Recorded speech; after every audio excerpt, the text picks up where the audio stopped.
कुछ समय पहले की बात है। मोहन नगर गांव में एक गरीब मजदूर रहा करता था जिसका नाम बिरजू था।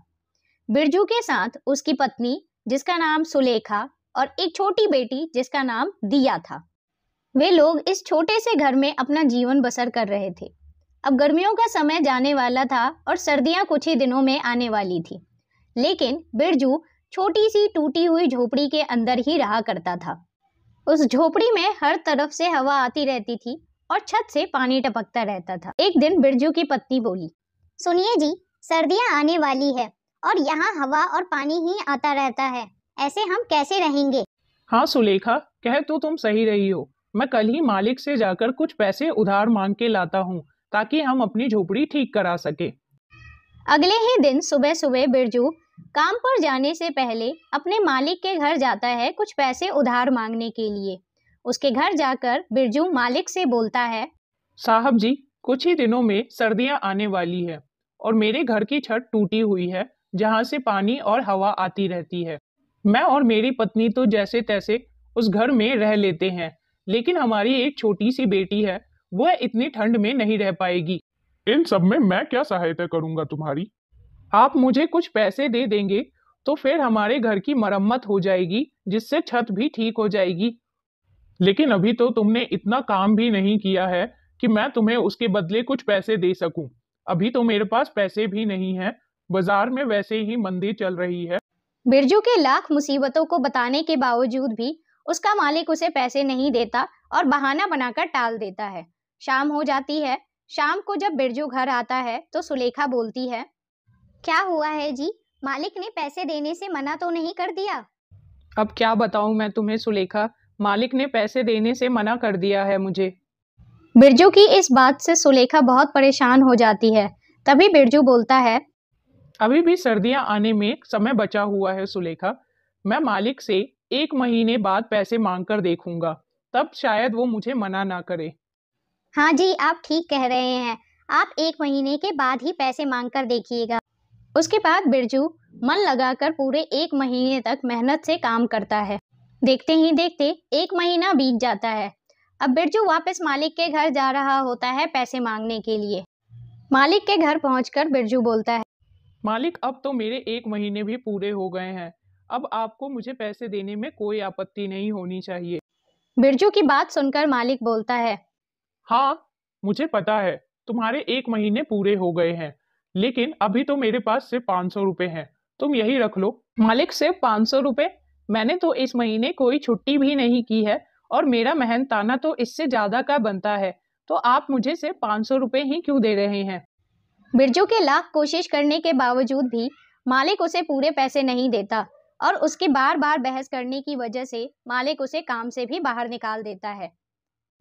काम से निकाल दिए जाने और पैसे ना मिलने की वजह से बिरजू पूरे रास्ते परेशान होकर अपने घर की तरफ चल देता है और यही सोचता है कि अब उनका गुजारा कैसे चलेगा। तभी सुलेखा उससे कहती है, क्या बात है जी, आप फिर उदास होके आए हैं? मालिक ने पैसे नहीं दिए क्या? मालिक ने मुझे सिर्फ 500 रुपए दिए और मुझे काम से भी बाहर निकाल दिया है। अब पता नहीं क्या होगा। सिर्फ 500 रुपए में क्या होगा? हमें तो ये खिड़की भी ठीक करानी थी और घर की छत भी। अब ये सब कैसे होगा? तुम चिंता मत करो सुलेखा, सर्दियां आने में अभी भी 1 महीना बाकी है, तब तक मुझे कहीं ना कहीं तो काम मिल ही जाएगा। उसके बाद बिरजू रोज कहीं ना कहीं काम की तलाश के लिए चला जाता है। बिरजू के लाख कोशिश करने के बावजूद भी उसे कहीं काम नहीं मिल पाता। हर सेठ उसे काम देने से मना कर देता है। सर्दियों का मौसम भी आ गया था। उनके घर में खिड़की से हवा घुसती रहती थी। वो पतली सी चादर में तीनों बेचारे एक जगह ओढ़ के बैठे रहते थे। तभी अचानक दिया कांपना शुरू कर देती है। उसकी ऐसी हालत देखकर सुलेखा बोलती है, सुनिए जी, मुझे लगता है दिया का बुखार बढ़ता चला जा रहा है। हमें इसे जल्दी ही हॉस्पिटल लेके जाना होगा। डॉक्टर साहब, जल्दी आप मेरी बेटी को देखिए, पता नहीं उसे क्या हो गया है, तब से वह कांपे जा रही है और उसका पूरा शरीर भी गर्म हो चुका है। आप उसे देख ले एक बार। हाँ ठीक है, पहले आप जाइए और जाके इसके फॉर्म सबमिट कर दीजिए। आपको उसके लिए 2,000 रुपये जमा करने पड़ेंगे। 2,000 रुपये? डॉक्टर साहब, हमारे पास 2,000 रुपये तो नहीं है। आप इसका इलाज कीजिए, मैं आपकी पाई पाई चुका दूंगा मेहनत करके। देखिए, ये हॉस्पिटल है, कोई धर्मशाला नहीं। जाइए आप यहाँ से, अगर पैसे नहीं हैं तो। उसके बाद डॉक्टर उन्हें हॉस्पिटल से बाहर निकाल देता है। तीनों हॉस्पिटल की सीढ़ियों पर बैठ जाते हैं। उस सर्द रात में कोई सहारा नहीं होता उनका। कुछ देर बाद बारिश भी शुरू हो जाती है और वे दोनों वहीं सीढ़ियों पे पड़े रहते हैं। अगली सुबह लोगों की भीड़ हॉस्पिटल के बाहर लग जाती है और देखते ही पता चलता है कि तीनों मर चुके थे। गरीबी की वजह से और सर्दी की सर्द रात ने एक घर का दिया हमेशा के लिए बुझा दिया। सुनिए जी, अब उस पुराने पंखे में हमारा गुजारा नहीं हो पा रहा। बच्चे गर्मी में बहुत परेशान हो जाते हैं। आप नया पंखा ले आइए। बच्चों को देखकर मुझे भी रोना आता है। मैं एक बदनसीब बाप हूं जो घर में एक पंखा भी नहीं ला सकता। सुनीता, तुम तो जानती हो, मेरे रोज की कमाई से हमारा घर का गुजारा बहुत मुश्किल से हो पाता है। ऐसे में मैं पंखा कहाँ से ला सकता हूँ? एक पंखा की कीमत कम से कम 200 रुपये होंगे और मैं दिन में बड़ी मुश्किल से ही 100 रुपये कमा पाता हूँ। मेरे पास अभी 50 रुपए हैं। तुम्हारे पैसे मोहन किसान के पास निकलते हैं। उससे 50 रुपए लेकर और मेरे 50 रुपए से 100 रुपए हो जाएंगे। तुम उससे एक नया पंखा ले आओ। पवन मोहन के घर अपने 50 रुपये लेने पहुंच जाता है। मोहन अपने घर के बाहर दरवाजे पर बैठा हुआ होता है। पवन को अपने घर आता देखकर मोहन उसे कहता है, अरे पवन भाई, आज मेरे घर कैसे आना हुआ? सब खैरियत तो है ना? हाँ भैया, ऊपर वाले का शुक्र है।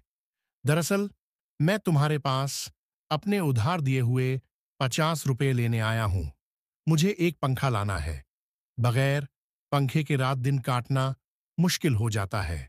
पवन भाई, तुम्हारा दुख मैं समझ सकता हूँ, लेकिन मेरी स्थिति भी कुछ सही नहीं है। इस समय घर में एक पैसा भी मौजूद नहीं है। तू अपने 50 फिर कभी ले जाना। इतने में ही मोहन की पत्नी आ जाती है। तुम पवन भाई के पैसे क्यों नहीं देते हो? ऐसी गर्मी भरी रात बगैर पंखे के कैसे काटते होंगे? पवन भाई, मेरे पास ये 40 रुपये हैं। तुम इन्हें ले लो। बचे हुए 10 रुपये मैं तुम्हें बाद में दे दूंगी। पवन 90 रुपये लेकर पंखे की दुकान पर पंखा लेने जाता है। दुकान वाले बहुत सारे पंखे दिखाता है, लेकिन कोई भी पंखा 100 रुपये से कम नहीं होता। सेठ जी, मेरे पास केवल 90 रुपये हैं। आप मुझे कोई सस्ता सा पंखा दिखा दो। अरे भाई, 100 रुपये से नीचे कोई पंखा नहीं है। सेठ जी, मुझे यह 100 रुपये वाला पंखा दे दो। मैं तुम्हें 10 रुपये 2-4 दिन में लौटा दूंगा। हम ऐसे कंगाल को उधार नहीं देते। कौन पीछे पीछे फिरे? जाओ, अपनी राह को 1 घंटा खराब करवा दिया। जेब में 90 रुपये लिए हो और पंखा लेने चला है 100 रुपये वाला। बेचारा सेठ की बात सुनकर निराश होकर घर की ओर निकल जाता है। रास्ते में वह सोचते जाता है, कितनी हैरानी की बात है। मैं सारा दिन काम करता हूँ, उस पर भी घर में कोई आराम का साधन नहीं है। ठंड में ठंड से परेशान और गर्मी में गर्मी से परेशान रहते हैं और ना ही कभी पेट भर खाना मिल पाता है। ऐसी जिंदगी जीने की से क्या फायदा जब मैं अपने बच्चों को सुख नहीं दे सकता। बेचारी सुनीता ने घर से निकलते समय कहा था कि पंखा जरूर लेकर आना। अब मैं क्या जवाब दूंगा उसको? बेचारी मेरी वजह से कितनी परेशानियों का सामना कर रही है। अब मैं क्या करूं, कहां जाऊं? तभी पवन को गर्मी से परेशान एक बूढ़े आदमी दिखाई देता है, जो किसी गहरी सोच में डूबा हुआ आसमान की तरफ देख रहा था। उस बूढ़े आदमी को देखकर ऐसा मालूम हो रहा था जैसे वह बहुत बड़ी मुसीबत में है, लेकिन पवन उसे देखकर आगे बढ़ जाता है। थोड़ी दूर जाने के बाद पवन सोचने लगता है, मैं कितना निर्दय हूं। उस बुजुर्ग आदमी को गर्मी से परेशान देखते छोड़ आया। कहीं वह बूढ़ा आदमी गर्मी से मर ना जाए। पता नहीं उसने कुछ खाया होगा भी या नहीं। कितना बुरा होगा अगर मैं उसे इस हालत में छोड़कर चला गया। मुझे उसकी मदद करनी चाहिए। फिर पवन वापस उसे बूढ़े आदमी के पास चला गया। उस आदमी को गर्मी से परेशान देखकर पवन को उस पर तरस आ गया। फिर वह उस आदमी से बोला, बाबा, आप इतनी गर्मी में यहाँ क्यों बैठे हैं? क्या आपको कोई मदद चाहिए? बेटा, मदद तो मुझे चाहिए, लेकिन तुम मेरी क्या मदद करोगे? तुम्हारी कपड़े तो खुद तुम्हारी कहानी बता रहे हैं। बाबा, मेरे बस का हुआ तो मैं आपकी मदद जरूर करूंगा। ज्यादा ना सही तो थोड़ा बहुत तो कर ही दूंगा। बेटा, मैंने एक शुद्धखोर से ब्याज पर पैसे लिए थे, लेकिन मैं समय पर उसके पैसे नहीं दे पाया। इसलिए उसने मुझे मेरे घर छीन लिया और मुझे बेघर कर दिया। मेरे पास इतने पैसे नहीं है कि मैं उस शुद्धखोर को पैसे देकर अपना घर वापस ले सकूं। ना ही मुझसे अब कोई काम हो पाता है जो उसके पैसे कमाकर दे सकूं। बाबा, आपके बच्चे नहीं हैं? बेटा, मेरे 2 लड़के हैं। मैंने उन्हें दिन रात मजदूरी करके पढ़ाया था। जब उनकी नौकरी लग गई तो वह मुझे छोड़कर शहर चले गए। वहां जाकर उन्होंने अपना घर बसा लिया और मुझे भूल गए। एक दिन आए थे दोनों भाई मुझसे मिलने नहीं, बल्कि मेरे जमीन बेचने। बड़ा बेटा कह रहा था कि पिताजी, मुझे शहर में बिजनेस शुरू करना है, इसलिए मुझे पैसे की बहुत जरूरत पड़ रही है। और छोटे बेटे को भी एक फैक्ट्री खोलनी थी। इसलिए दोनों भाइयों ने मेरी सारी जमीन बेचकर आधे आधे पैसे लेकर शहर चले गए और फिर कभी वापस नहीं आए। बाबा, मेरी पत्नी मेरा इंतजार कर रही होगी। मैंने आज उससे वादा किया था कि आज मैं पंखा लेकर आऊंगा, लेकिन मैं उसके लिए पंखा तो ना ला सका। इसलिए अब तुम एक काम करो, ये पैसे तुम ले लो। इन पैसों की मुझसे ज्यादा तुम्हें जरूरत है। हमारे पास पंखा ना सही, घर तो है, तुम्हारे पास वह भी नहीं है। अगर तुम और ज्यादा देर घर से बाहर रहे तो तुम्हारी हालत बिगड़ सकती है। इसलिए यह पैसे तुम उस सूदखोर को दे देना और उससे अपना घर वापस ले लेना। वह आदमी पवन से पैसे ले लेता है और पवन से कहता है, बेटा, तुम सच में बहुत नेक और अच्छे इंसान हो। आज जब तुम खुद अपनी परेशानियों से डूबे हुए थे, तब भी तुमने बिना किसी स्वार्थ के मेरी मदद की। यह तो गुण है जो किसी सच्चे इंसान में होता है। ईश्वर तुमसे हमेशा खुश रहे। तुम्हें इसका कोई अच्छा फल जरूर मिलेगा। मैं दुआ करता हूं कि तुम्हारी जिंदगी में कभी कोई कमी ना आए और तुम्हें हर खुशी मिले। ईश्वर हर पिता को ऐसे नेक और समझदार औलाद दे जो किसी के काम आ सके। तुम जैसे औलाद किसी भी बाप के लिए बड़े ही गर्व की बात होती है। वह बुजुर्ग आदमी पवन को बहुत दुआ देता है और फिर वहां से चला जाता है। पवन को उस बुजुर्ग आदमी की मदद करके आज बहुत खुशी मिल रही थी, लेकिन दूसरी ओर उसे दुख भी था क्योंकि वह अपनी पत्नी के लिए पंखा नहीं ला सका। लेकिन उसे इस बात की तसल्ली भी थी कि उसने खुद की गरीबी के बावजूद एक नेक काम किया है। यह सोचते सोचते पवन भी अपने घर चला जाता है। जैसे ही उसकी पत्नी पवन को देखती है तो वह उससे कहती है, मैं कब से तुम्हारी राह देख रही थी। मन में अजीब अजीब से ख्याल आ रहे थे। आज आपने इतनी देर क्यों लगा दी आने में? सुनीता, तुम भी जरा जरा सी बातों की चिंता करने लगती हो। अरे, जब आदमी घर से बाहर होता है तो समय लग ही जाता है। मैं मोहन के पास गया था, लेकिन उसने पैसे देने से इनकार कर दिया। पर उसकी पत्नी ने हमारी मजबूरी देखकर 40 रुपये दे दिए थे। बस 40 रुपए? तुम पूरे 50 रुपए क्यों नहीं लेकर आए? जब पैसे मांगने आया था तब तो बड़ा भला बन रहा था। अब पैसे लेने की बारी आई है तो आनाकानी कर रहा है। और पंखा कहाँ है? पंखे का क्या हुआ? तुम आज भी पंखा लेकर क्यों नहीं आए? सुनीता, मैं जब पंखा लेने गया था, लेकिन कोई भी पंखा 100 रुपये से कम नहीं था। मैंने पंखे वाले से 10 रुपये उधार देने के लिए भी कहा, लेकिन उसने उधार देने से साफ इनकार कर दिया। आज के जमाने में कोई बिना मतलब किसी की सहायता नहीं करता। अब उसको देखो, अगर तुम 10 रुपये ब्याज पर उससे लेते तो वो तुम्हें तुरंत हाँ कर देता पंखा देने के लिए। लेकिन ठीक है, कोई बात नहीं, 10 रुपये की ही बात है, 1-2 दिन में जमा हो जाएंगे, तब तुम जाकर पंखा ले आना। लाओ, मुझे वो 90 रुपये दे दो, मैं उन्हें संभाल कर रख देती हूँ। जब तुम पंखा लेने जाओगे मुझसे तब ले लेना, अभी उन्हें मुझे दे दो। सुनीता, उन 90 में से 80 मैंने एक बुजुर्ग आदमी को दे दिए। उसे पैसे की बहुत जरूरत थी।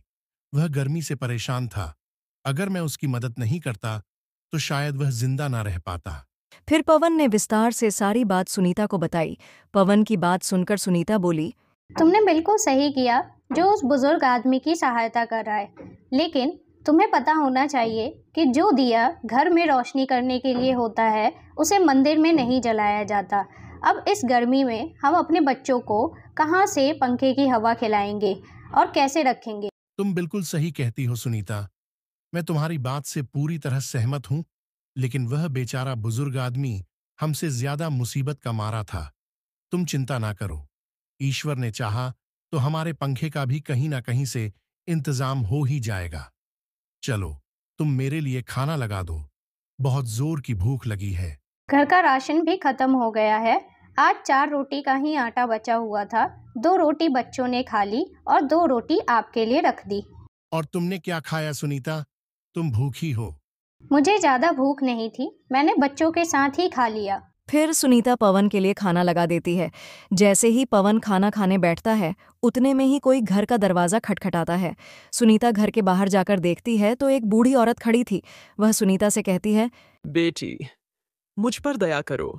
मैंने कल से कुछ नहीं खाया है, इसीलिए मेरी हालत बहुत खराब हो गई है और मेरे पास खाने के लिए कुछ भी नहीं है। कृपया मुझे कुछ खाने का दे दो। भगवान तुम्हारा भला करेगा। बहुत लोगों के घर के दरवाजे खटखटाए, लेकिन किसी ने दरवाजे नहीं खोला। माफ़ करिएगा माँ जी, आज तो घर में राशन भी नहीं है और रोटी भी नहीं बची है। राशन होता तो मैं आपको कुछ बनाकर ही खिला देती, लेकिन वो भी खत्म। सुनीता की बात सुनकर बुजुर्ग महिला की उम्मीद टूट जाती है। उतने में ही पवन आ जाता है। वह बुजुर्ग महिला से कहता है, माता जी आप अंदर आ जाइए, ज्यादा देर घर से बाहर रहना सही नहीं है, गर्मी बहुत ज्यादा पड़ रहा है, आप बीमार हो सकती हो। पवन उस बुजुर्ग औरत को घर के अंदर ले आता है और फिर सुनीता से कहता है, सुनीता, मेरे लिए तुमने जो 2 रोटी बचाकर रखी थी, वह रोटी माता जी को दे दो। फिर सुनीता रोटी बुजुर्ग औरत को दे देती है। बूढ़ी औरत बहुत भूखी थी, इसलिए उसने वह रोटी तुरंत खा ली। आप लोगों ने इस बुरे वक्त में मेरी सहायता की है। मैं तुम्हारा यह एहसान जीवन भर नहीं भूलूंगी। वह बूढ़ी औरत पवन और सुनीता को दुआ देती है और फिर वहां से चली जाती है। अगली सुबह सुनीता पवन से बोली, ये लो 10 रुपए, तुम इन 10 रुपयों से जाकर राशन का सामान ले आओ। कम से कम आज तो बच्चे खाना खा ही लेंगे। कल रात तुमने भी कुछ नहीं खाया था और बच्चे भी थोड़ा सा खाकर सो गए थे। पत्नी के कहने पर पवन घर राशन लेने के लिए बाजार की ओर चला जाता है। रास्ते में उसे एक बूढ़े आदमी के रोने की आवाज आती है। वह बूढ़ा आदमी अपने बेटे से कह रहा था, बेटा, तू मेरा क्यों नहीं सुनता है? कितने दिन से कह रहा हूं कि मेरी बीमारी बढ़ती ही जा रही है, तू मुझे किसी हकीम के पास ले चल। पिताजी, मैं आपके इलाज के लिए पैसे कहाँ से लेकर आऊं? आप तो जानते ही हो, मेरे पास एक भी पैसे नहीं है।